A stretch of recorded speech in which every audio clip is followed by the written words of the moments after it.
હાલ સોશિયલ મીડિયાનો યુગ ચાલી રહ્યો છે અને સોશિયલ મીડિયા પર અનેક વાયરલ વિડીયો અથવા તો વાયરલ કન્ટેન્ટ લોકોને પરેશાતું હોય છે અને એમાં અનેક એવા કન્ટેન્ટ હોય છે કે જે દેશ વિરોધી પ્રવૃત્તિઓમાં પણ સામેલ હોય છે।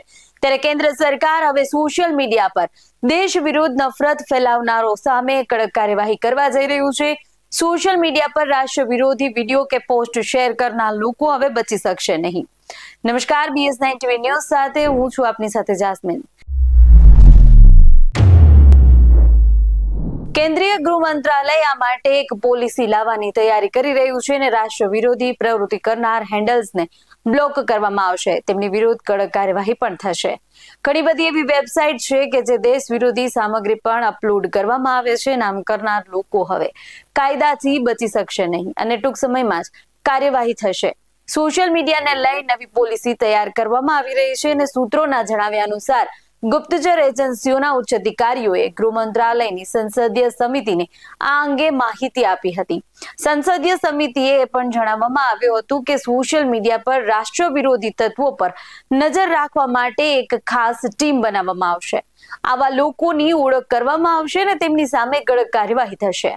ખાલિસ્તાની અલગતાવાદી આતંકવાદી ગુરપવંત સિંહ પન્નુ સહિત ઘણા રાષ્ટ્ર વિરોધી લોકો સોશિયલ મીડિયા પર સક્રિય છે અને તેઓ નફરત ફેલાવી રહ્યા છે।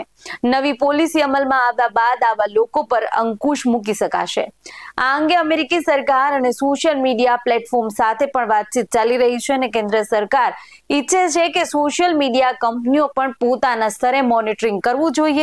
તેમના પ્લેટફોર્મ પર ભારત વિરોધી તત્વો અપલોડ ન થાય।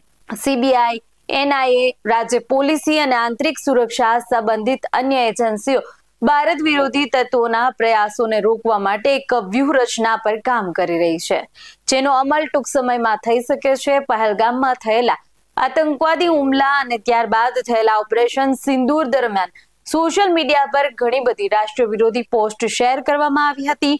દેશ વિરોધી લોકો મોટી સંખ્યામાં સોશિયલ મીડિયા પર સક્રિય છે અને હવે તેમને નિયંત્રિત કરવામાં આવશે। એટલે કોઈ પણ કન્ટેન્ટ કે જે રાષ્ટ્ર વિરોધી હોય, રાષ્ટ્રના હિતને હાનિ પહોંચાડે એવું હોય, તેના પર બાજ નજર તંત્ર દ્વારા રાખવામાં આવશે અને ચોક્કસપણે એમને નિયંત્રિત કરવા માટે કડક કાર્યવાહી રૂપે કડક પગલાં પણ લેવામાં આવી શકે છે। તો આ વિશે આપનું શું કહેવું છે, અમને કમેન્ટ કરી જણાવજો। આપ અમારી YouTube ચેનલને સબસ્ક્રાઇબ કરવાનું અને અમને Facebook, Instagram પર ફોલો કરવાનું ભૂલશો નહીં। બાકી આવનારી અપડેટ માટે આપ જોતા રહો BS9 TV ન્યૂઝ। નમસ્કાર।